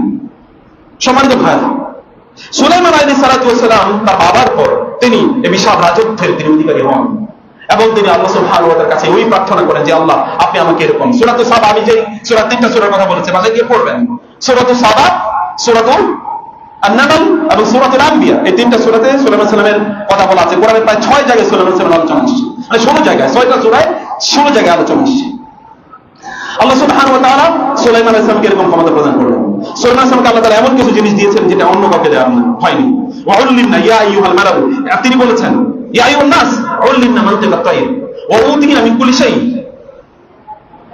হে মানুষ আল্লাহ তাআলা আমাকে এই সক্ষমতা দিয়েছেন আমি পাখির ভাষা বুঝতে পারি।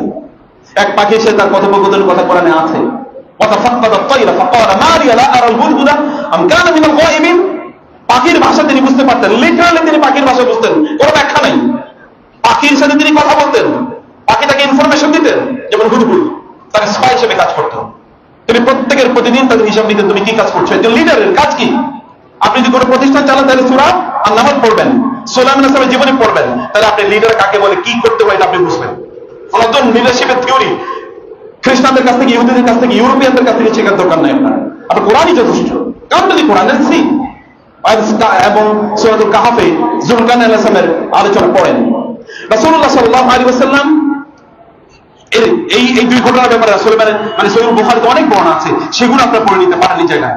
প্রিয় ভাইরা, সম্মানিত বোনেরা, সুলাইমান আলাইহিস সালাতু ওয়াস সালাম তিনি বললেন এ আবার কি বল, আমি হুদহুদ পাখিকে দেখছি না কেন? হুদহুদ পাখিকে কেন দেখছি না? ও যদি আমার কাছে কেন ও নাই, যদি সঠিক কোনো উত্তর নিয়ে না আসতে পারে তাহলে আমি তাকে শাস্তি দেব,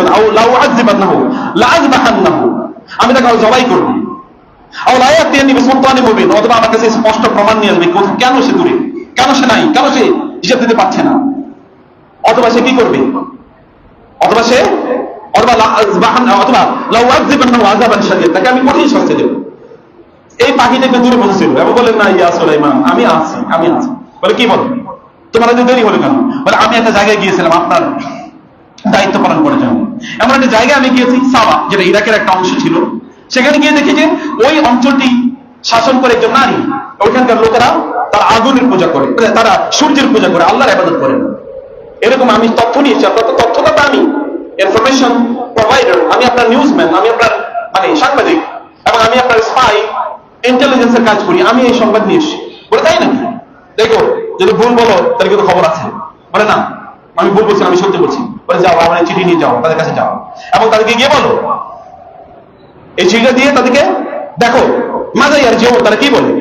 তিনি সেখানে গেলেন, ওইখানকার রানীর নাম আসে, হাদিসেও আসে নাই, কোরআনেও আসে নাই, তাফসীর শাস্ত্রের নাম বলেছে, তার নাম হচ্ছে বিলকিস। আমরা নাম চাই না, সাবার রানী, মালিক সাবা, মানে সেখানকার রানী। এই রানী তখন তার সভা, তার মন্ত্রী পরিষদকে ডাকলেন এবং বললেন, ইন্নী উলকিয়া ইলাইয়া কিতাবুন কারীম ইন্নাহু মিন সুলাইমান ওয়া ইন্নাহু বিসমিল্লাহির রাহমানির রহিম আল্লাহ তাআলা আলাইহি ওয়া তুনি মুসলিমিন। সুলাইমান আলাইহিস সালাতু ওয়াস সালাম বললেন চিঠির মধ্যে তার ভাষা যে হে সাবার রানী, তোমরা কোন অহংকার, উদ্ধত প্রভাব, শক্তি, ক্ষমতা আমার উপর দেখাইবে না। খবরদার, আমি এই জায়গায় আসছি, ভালো করে শুনুন। কোন ক্ষমতা দেখাইও না আমার উপর, এবং কোন অহংকার, উদ্ধত প্রদর্শন করবে না। অতনি মুসলিমের আত্মসমর্পণ করো, আল্লাহর কাছে আত্মসমর্পণ করো, এবং আমার কাছে যে ডিক্লেয়ার করো যে আল্লাহর কাছে আত্মসমর্পণ করছো, আল্লাহ ছাড়া করে ইবাদত চলবে না, আল্লাহ ছাড়া কারো ইবাদত চলবে না। এইরকম কথা বলে আমাকে থ্রেট দেওয়া হয়েছে, তোমরা কি বলো? তার মন্ত্রী পরিষদ বললো, আমরা তো অনেক শরীর, আমাদের অনেক ক্ষমতা আছে, অনেক অস্ত্র শস্ত্র আছে, অনেক শক্তি আছে, টাকা পয়সা আছে, বাদ দেন তো, নেই কি করে? রানী বলেন, না তোমরা বুঝতে পারছো না, এটা কিন্তু এইরকম ল্যাঙ্গুয়েজ সাধারণ কোনো মানুষের পক্ষ থেকে আসে না। আমাদের এরকম বলেছে আমরা যেন অহংকার, উদ্ধত প্রদর্শন না করি, আমাদের অনেক টাকা পয়সা, অনেক বিজনেস বাণিজ্য, এবং আমাদের অনেক ইন্ডাস্ট্রি, বহুত কিছু আছে, অস্ত্র শস্ত্র আছে, কিন্তু জেনেই আমাদেরকে এরকম কথা বলেছেন। ইন্নাল মুলুকা ইযা দাখালু ক্বরিয়াতান আফসাদুহা ওয়া জাআলু আইজ্জাতা আহলিহা আযিল্লা ওয়া কাযালিকা ইয়াফআলুন। না না, এরকম করা যাবে না, কারণ কেউ যদি উদ্ধত দেখায় তাহলে তাদের পরিণতি খুব খারাপ। এবার করণীয় কি? তো তিনি বলেন, আচ্ছা ঠিক আছে, একটা কাজ করি। সুলাইমান তিনি পার্সোনালিটি কেমন, তার ব্যক্তিত্ব কেমন, এটা একটা কাজ করি। কাজ কি? বলে তার কাছে কিছু হাদিয়া পাঠাই, উপঢৌকন, ঘুষ, যদি আমি বাংলা ভাষায় বলি, কিছু ঘুষ পাঠাই, তারা একটু দেখি ঘুষ গ্রহণ করে নাকি তিনি অন্য কিছু করে, এর উপরে ভিত্তি করে আমরা সিদ্ধান্ত নিতে পারবো। প্রচুর পরিমাণ হাদিয়া দিয়ে পাঠিয়ে দেওয়া হলো সুলাইমানের সামনে কাছে। সুলাইমান আলাইহিস সালাতু ওয়াস সালাম হাদিয়া পাওয়ার পরে বলেন, বাল আনতুম বিহাদিয়াতিকুম তাফরাহুন।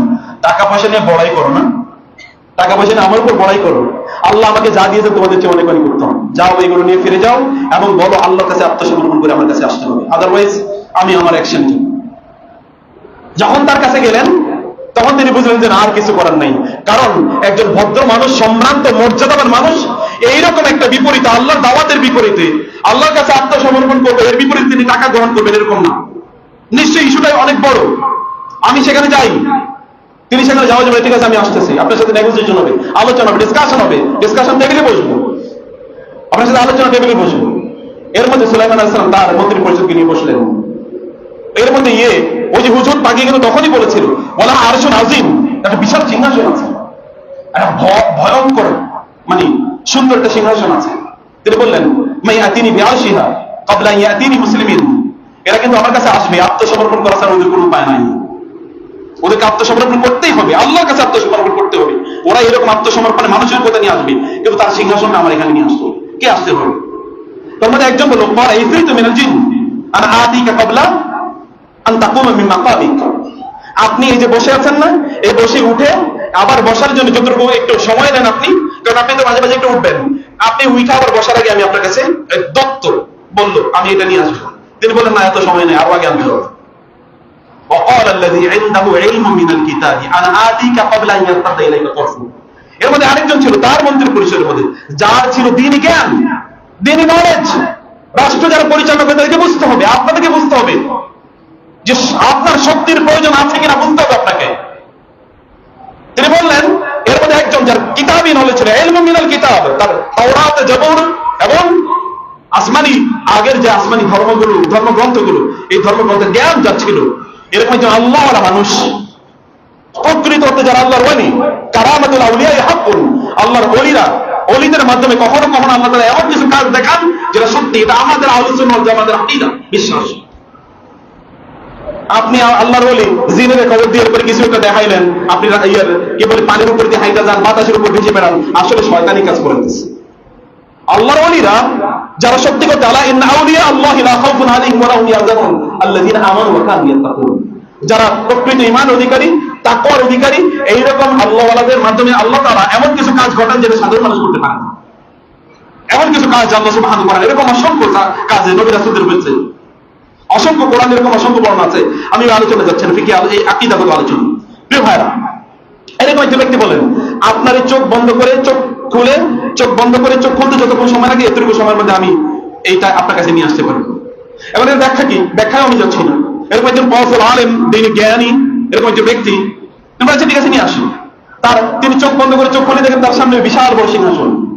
তিনি বলেন আল্লাহ শুকর আদায় করেন, আলহামদুলিল্লাহিল্লাযী, আমি আল্লাহ শুকর আদায় করছি। ওয়াকাল, তিনি বললেন রব্বি আউজিআনি আন আশকুরা নি'মাতাকাল্লাতী আন'আমতা আলাইয়া ওয়া আলা ওয়ালিদাইয়া ওয়া আন আ'মালা সালিহান তারদা ওয়া আসলিহ লি ফি যুররিয়াতি। আল্লাহ সুবহানাহু ওয়া তাআলা তিনি বললেন, হে আল্লাহ, আপনি আমার এবং আমার পিতার উপর যে নিয়ামত বর্ষণ করেছেন, এই নিয়ামতের শুকর যেন আমি আদায় করতে পারি, আল্লাহ আমাকে এই তৌফিক দান করুন। একজন ব্যক্তি এত বিশাল ক্ষমতার অধিকারী, তারপরে দেখেন আত্মসমর্পণ।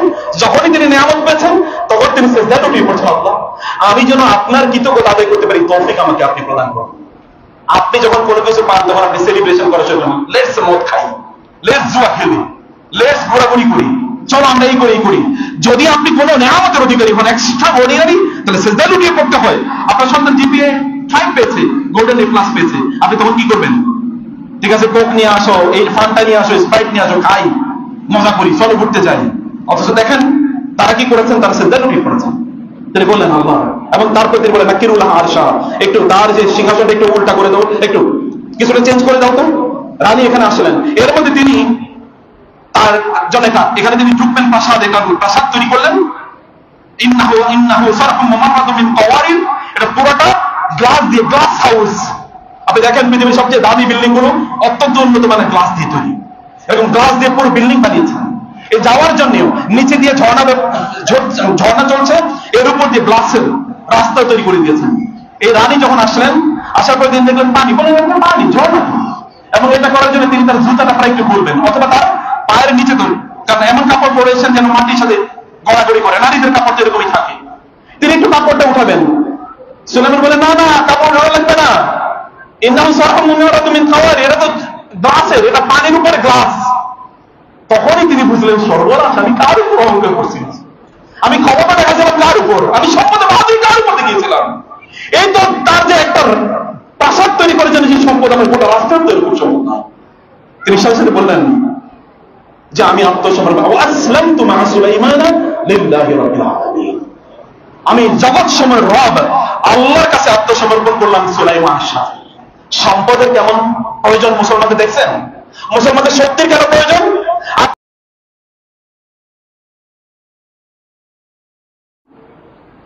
আপনারা তো কেন স্বৈরাচারদেরকে শাসন করেছেন, শোষণ করেছেন, এবং এখনো স্বৈরাচারদের লেজুর ভিত্তি পা চাপতেছেন। এখনো অধিকাংশ মুসলমানদের দেশের রাষ্ট্র পরিচালনা করছে কারা?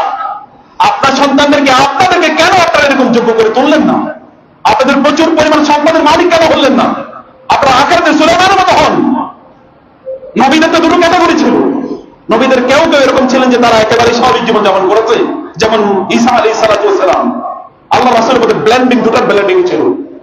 একদিকে তিনি রাষ্ট্রের প্রধান ছিলেন, অন্যদিকে তিনি ছিলেন জুহারদের সর্বশ্রেষ্ঠ জুহার, তার ঘরে কিছুই নাই। হয় বলেন যে বাসায় গিয়ে স্ত্রীরা বলেন, হাফসা অথবা আয়েশা রাদিয়াল্লাহু তাআলা কি বাসায় কোনো খাবার আছে? বলে না, খাবার নেই। তাহলে ঠিক আছে, আজকে রোজা রাখলো। হয় খাবার খোঁজে অথবা কি রোজা রাখে, হয় খাবার খোঁজা অথবা রাখা, রোজা রোজা অথবা খোঁজা, দুটোর মধ্যে নেন। খাবার আছে কিনা? নাই, ঠিক আছে রোজা। এটা তো মুসলমান। সম্পদ আপনার থাকবে ইসলামের জন্য। আপনার সম্পদ থাকলে কেবল আপনার ভোগ বিলাস আপনার বাড়ে। আপনার আগে যা ছিল এখন তার চেয়ে আপনার বিলাসিতা আরো বেড়েছে। এই বিলাসিতা তো আপনারা সম্পদ অর্জন করছেন, দিনের জন্য কতটুকু অর্জন করছেন বলেন? আমার দিনকে আমি প্রতিষ্ঠা করতে চাই, দিনের প্রচার আমি করতে চাই, কারণ আমার সম্পদের মালিক হতো। এটা কবে আপনার করেছেন? সুলাইমান ইসলাম কি করেছেন দেখেন। সুলাইমানের মধ্যে কেন আপনার হচ্ছেন না, বা আমরা কেন হচ্ছি না? প্রিয় ভাইরা, আরেকজন হচ্ছে যুলকারনাইন আলাইহিস সালাম। যুলকারনাইন আলাইহিস সালামের কথা আপনারা জানেন। আল্লাহ তাআলা বলেছেন তিনি নবী না। আপনি বলবেন যে আপনার সুলাইমান নবীর কথা বলে লাভ কি? যুলকারনাইন তো নবী না আলাইহিস সালাম। আল্লাহ তাআলা যুলকারনাইনের ব্যাপারে সাউতুল আলাইকুম মিনহু যিকরা, যুলকারনাইনের কথা আমি বলছি তোমাদেরকে। যুলকারনাইন আলাইহিস সালামকে আল্লাহ তাআলা এমন ক্ষমতা দিলেন, তিনি গোটা পৃথিবী চষে বেড়াতেন। সুলাইমানকে আল্লাহ সুবহানাহু ওয়া তাআলা অনেক ক্ষমতা দিয়েছেন, তিনি পিপিলিকার ভাষা বুঝতেন, তিনি জিনদেরকে তার কাজে ব্যবহার করেছেন। এই যে বাইতুল মুকাদ্দাস এবং জেরুজালেমে এবং ডোমস অফ সলোমনস ডোম এগুলো তৈরি করেছেন সুলাইমান সালাম এই জিনদেরকে দিয়ে। বিশাল বিশাল অট্টালিকা তৈরি করেছেন তাদের জন্য, অনেক বড় বড় রান্না বান্না করতে এদেরকে মাধ্যমে করে নাম সুবহানাল্লাহ বলেছেন। জিফান মানে জিফান বিশাল বিশাল দেখ তৈরি করেছেন এবং এগুলো রান্না করতেন মানুষকে খাওয়ানোর জন্য অথবা অন্যান্য প্রাণীদেরকে খাওয়ানোর জন্য। কোরআনের আয়াতের এরপরে ব্যাখ্যা আপনাদের মনে করে আপনারা করতে পারেন, সেটা ভিন্ন কথা। আল্লাহ তাআলা এরকম সুযোগ সুলাইমান আলাইহিস সালামকে দিয়েছিলেন। আর যুলকারনাইনকে আল্লাহ তাআলা যখন ক্ষমতা দিলেন, যুলকারনাইন সুরা পৃথিবী ঘুরে ঘুরে বেড়াচ্ছেন। ফালাম্মা বালাগা মাগরিবা আশ-শামসি ওয়াজাদাহা তাগরুবু ফি আইনিন হামিয়া ওয়াজাদা ইনদাহা কওমান কুলনা ইয়া যাল করনাইনি ইম্মা আন তুআযযিবা ওয়া ইম্মা আন তাত্তাখিযা ফীহিম হুসনা ক্বালা আম্মা মান যালামা ফাসাউফা নুআযযিবুহু সুম্মা ইউরাদ্দু ইলা রাব্বিহি ফায়ুআযযিবু আযাবান নুকরা। আল্লাহ সুবহানাহু ওয়া তাআলা বললেন সুলাইমান আলাইহিস সালামের মানে যুলকারনাইনের ঘটনা আমাদের বলছেন। যুলকারনাইন আলাইহিস সালাম একেবারে সর্বপশ্চিমে গেলেন, গিয়ে দেখলেন সূর্য ডুবছে একটা এমন একটা জলাশয়ে, যে জলাশয়ের পানি একটু কাদা ওয়ালা। কেউ কেউ বলছেন এটা আপনার লোহিত সাগর অথবা ডেড সি অর্থাৎ মৃত সাগর, বিভিন্ন ব্যাখ্যা আছে, আমি সে ব্যাখ্যা যাচ্ছি। যেহেতু কোরআন একেবারে স্পষ্ট বলে নাই, কোরআন বলেছে একবার সর্বপশ্চিমে তিনি পৌঁছেছেন যেখানে সূর্য ডুবে। সেখানে যাওয়ার পরে তিনি একটা জাতি দেখলেন, এই জাতি আল্লাহর ইবাদত করে না, আল্লাহকে স্বীকার করে না। সুলাইমান আলাইহিস সালাম আল্লাহ তাআলা সুলাইমানকে বললেন, সুলাইমান সালাম বললেন যে আল্লাহ তাআলা তাকে জানাচ্ছেন ইম্মা আন তুআযযিবা, আপনি ওদেরকে দাওয়াত দেন, দাওয়াত দেওয়ার পর ওরা যদি দাওয়াত না মানেন তাহলে আপনি তাদেরকে শাস্তি প্রদান করতে পারেন, আপনি তাদেরকে শাস্তি প্রদান করবেন। ওয়াইম্মা আন তাত্তাখিযা ফীহিম হুসনা, অথবা আপনি তাদেরকে ক্ষমা করে দেন, তাদেরকে সময় দেন যে তোমরা কিন্তু এরকম সময় দিয়ে গেলাম, তোমরা দিন বুঝে দিন অনুসারে তোমরা চলো। আপনি দুটো যে কোনো একটা করতে পারেন। আল্লাহ তাআলা সুলাইমান আলাইহিস সালামকে বললেন, সুলাইমান কেন গেছেন ওখানে? আপনার যে আলেকজান্ডার দ্য গ্রেট অথবা যদি এরপরে আরো বিভিন্ন ধরনের যারা পরিভ্রমণ করেছে এই সকল লোকেরা, যেমন ইউরোপিয়ানরা বাংলাদেশ সহ ইন্ডিয়া সহ আফ্রিকা দেশগুলোতে গিয়ে কি করেছে জানেন আপনারা? সম্পদ লুট করছে। ইংল্যান্ডের লোকেরা কি করছে? আমাদের দেশে এসে ইংরেজরা সব সম্পদ লুট করে নিয়ে গেছে। কিন্তু সুলাইমান আলাইহিস সালাম কি মানে যুলকারনাইনকে সম্পদ লুট করে জেনে গেছেন? না, তিনি গেছেন দাওয়াতি কাজ। এমন ক্ষমতা, গোটা পৃথিবী চষে বেড়ানোর মতো ক্ষমতা আছে তার, এইরকম ক্ষমতা। এবং সেখানে গিয়ে বলছেন তোমরা এটা করো অথবা এটা করো, নাহলে তোমাদেরকে শাস্তি দেওয়া হবে। তারপর তিনি আসলেন মাগরিব আশ-শামস এমন একটা জায়গায় যে সেখানে গিয়ে তারা দেখলেন যে এই সকল লোকেরা এমন যে তাদের সূর্য থেকে তাদের নিজেকে আড়াল করার মতো কোনো অবস্থা নাই। মানে এমন একটা অবস্থা যে তাদের নিজেকে সূর্য থেকে আড়াল করতে পারে না, মানে এরকম একেবারে সাধারণ। কেউ বলছে একেবারে জাপানের কাছে পর্যন্ত গিয়েছেন, আমরা কিছুই জানি না, একেবারে সূর্য অস্তমিত যায় এরকম জায়গায় তিনি গিয়েছেন। যাওয়ার পরে তিনি সেখানে দাওয়াতি কাজ করলেন। এরপরে তিনি মিডল একটা জায়গায় আসলেন, আসার পর এখানে দেখলেন সেখানে আসার পর দেখলেন যে লোকেরা কোনো কথা কিছুই বুঝে না, এদের ভাষা কিছুই বোঝে না। এটা হতে পারে চায়না, হতে পারে রাশিয়া, কোন একটা অঞ্চল হতে পারে, এরা কথা কিছুই বুঝে না। এরা মানে যায় এখনো পৃথিবীর সবচেয়ে দুর্বোধ্য ভাষা চাইনিজ ল্যাঙ্গুয়েজ। কোন একটা জায়গায় গিয়েছেন, যাওয়ার পরে কোনো ভাষা কিছুই বুঝতে পারছে না। তারা এসে এবার সুলাইমান মানে যুলকারনাইনকে বললেন, ইয়া যালকারনাইন ইন্না ইয়াজুজা ওয়া মাজুজা মুফসিদুনা ফিল আরদ ফাহাল নাজআলু লাকা খারজান আলা আন তাজআলা বাইনানা ওয়া বাইনাহুম সাদ্দা। যুলকারনাইন, আমরা তো খুবই নিরীহ মানুষ, আপনি আমাদেরকে, তিনি দাওয়াত দিয়েছেন তারা ইসলাম গ্রহণ করবে। তারা তাদেরকে এসে বললেন এখানে ইয়াজুজ মাজুজ নামে একটা মানে খুবই দুষ্ট একজনের মানুষ বসবাস করে। এরা মাঝে মাঝে এই দুই পাহাড়ের মধ্যখান এই গিরিপথ অতিক্রম করে এসে আমাদের এখানকার সব ধ্বংস করে দিয়ে যায়। আমরা আপনাকে কিছু টাকা পয়সা দেবো, খারজা মানে খরচ এর কিছু পয়সা দেবো, অথবা আপনি কিছু খারাজ মানে ট্যাক্স দেবো। আপনি একটা দেয়াল তৈরি করে দিতে পারেন, এই দেয়াল দিয়ে আমরা ওরা যেন এখানে না আসতে পারে। তিনি বলেন মা নাক্কানি ফীহি রাব্বি খায়রুন ফাআইনুনি বিকুওয়াতিন আজআল বাইনাহুম ওয়া বাইনাকুম ওয়া বাইনাহুম রাহমা আতুনি জুবার আল হাদিদ হাত্তা ইযা সাওয়া বাইনা সাদাফাইনি ফানফুখু ফিহা হাত্তা ইযা জাআলাহু নারান ক্বালা আতুনি উফরিগ আলাইহি কিতরা।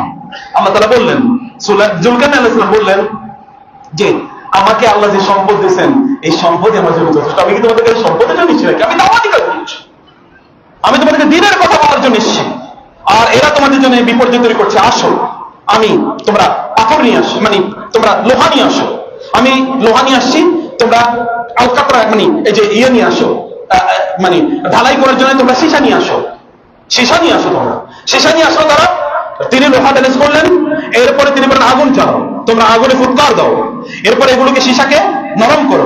সীসা দিয়ে তিনি এমন দেয়াল তৈরি করে দিলেন যে এই দেয়াল কিয়ামত পর্যন্ত, কিয়ামতের আগ পর্যন্ত কি এই ইয়াজুজ মাজুজ ভাঙতে পারবে না। এরপরে কিয়ামতের আগে যখন দাজ্জালের পর এই ইয়াজুজ মাজুজ বের হবে এবং তখন কেবল ঈসা আলাইহিস সালাম বেঁচে থাকবেন, ঈসা আলাইহিস সালামের সময় এগুলো সব ধ্বংস হয়ে যাবে। সেই আলোচনা আমি যাচ্ছি না। প্রিয় ভাইরা, আমার এই জায়গায় যে পয়েন্ট আপনাদের কাছে তা হলো, দেখেন তো দুজন বিখ্যাত মানুষ, আপনার কেবল ফকিরের জাতি হয়ে থাকবেন, আপনার কেবলমাত্র মিসকিন হয়ে থাকবেন, আপনারা কেবল শোষিত হয়ে থাকবেন, কেন আপনাদের কি রাষ্ট্র পরিচালনা করা লাগবে না? কেন আপনাদের কি সম্পদের মালিক হওয়া লাগবে না? কেন আপনি সেটা করবেন? আপনার এটা করার প্রয়োজন কি? আমি বলছি না যে আপনি রাজনীতি তথাকথিত এই পোষা গণতন্ত্র পশ্চিমবঙ্গ আমাদেরকে দূরে দিতেছে। একটা হলো গণতন্ত্র, এটা পুরোটাই একটা অসৎ, মানে আমাদের একটা খারাপ লোকদেরকে নির্বাচন করে একটা প্রক্রিয়া, ভালো লোক যাওয়ার কোনো সুযোগই নেই, কারণ অধিকাংশ লোক কিন্তু শয়তানের অনুসারী।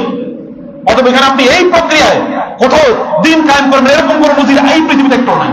কেউ যদি দেখাইতে পারেন আমাকে আইনে দেখাই, আমি জানি না। ওরা দিছে একটা জিনিস গণতন্ত্র একটা, আর হচ্ছে ওরা আরেকটা দিচ্ছে ধনতন্ত্র।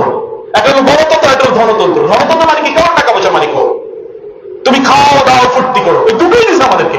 কারণ আপনাদের নিজস্ব সিস্টেম তো আছে, সেই সিস্টেমের কথা আপনারা কেমন কবে বলবেন? সেই সিস্টেম আপনারা কবে ডেভেলপ করবেন? গোটা পৃথিবী 1200 বছর আপনাদের পূর্বপুরুষরা শাসন করেছে, তারা কি হারাম ভাবে শাসন করেছিল?